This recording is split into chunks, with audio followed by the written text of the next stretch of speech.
Au nom d'Allah, le tout miséricordieux, le très miséricordieux. Les Bédouins ont dit, nous avons la foi. Dis, vous n'avez pas encore la foi. Dites plutôt, nous nous sommes simplement soumis, car la foi n'a pas encore pénétré dans vos cœurs. Et si vous obéissez à Dieu et à son messager, il ne vous fera rien perdre de vos œuvres. Dieu est pardonneur et miséricordieux. Assalamu alaikum wa rahmatullahi wa barakatuh. Qu'est-ce que la soumission sans la foi? Et qu'est-ce que la foi sans l'excellence? La soumission, la foi et l'excellence sont trois éléments imbriqués de la vie d'un musulman. Le musulman se soumet en faisant le bien, par envie de satisfaire à Allah. Et il le fait comme s'il le voyait, car il sait que s'il ne peut le voir, lui le voit.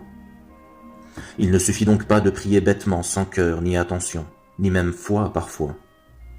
Lorsqu'un être se soumet à l'islam, il préserve sa vie et ses biens, certes, mais ceci n'est que l'étape seconde en réalité. Car si l'on se soumet, c'est après mûre réflexion. Car qui peut prétendre au rang d'Abou Bakr, qui crut et se soumit sur le champ, avec une sincérité exemplaire, avec l'engagement de se sacrifier dans cette voie même? L'islam est simple. Il nous demande de croire et d'accomplir de bonnes œuvres, afin d'atteindre le haut rang du paradis céleste. Sache qu'il n'y a d'autre divinité que Dieu. Implore donc le pardon de tes péchés, et de ceux des croyants et des croyantes. Dieu connaît si bien le champ de vos activités sur terre, et votre demeure dans la vie future. L'islam est une religion de paix, mais cela ne veut pas dire que nous sommes neutres.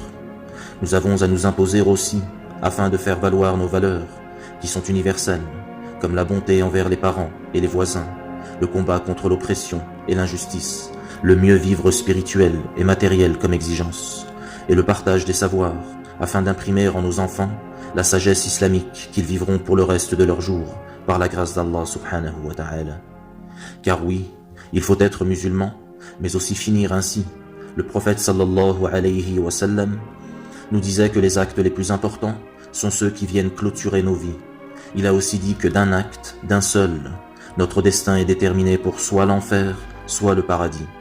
En effet, un homme peut accomplir les actes des gens du paradis et mourir sur un acte des gens de l'enfer, et y tomber, et vice-versa. Chers frères et sœurs, je vous demande d'exprimer en vous la décision de vivre et puis de mourir en musulman, car sachez que celui qui emprunte cette voie va être éprouvé. Regardez nos frères et nos sœurs à travers le monde, qui vivent des injustices graves au jour le jour. Frères et sœurs, le moment est venu d'agir. Barakallahu fikum, wassalamu alaykum wa rahmatullahi wa barakatuh.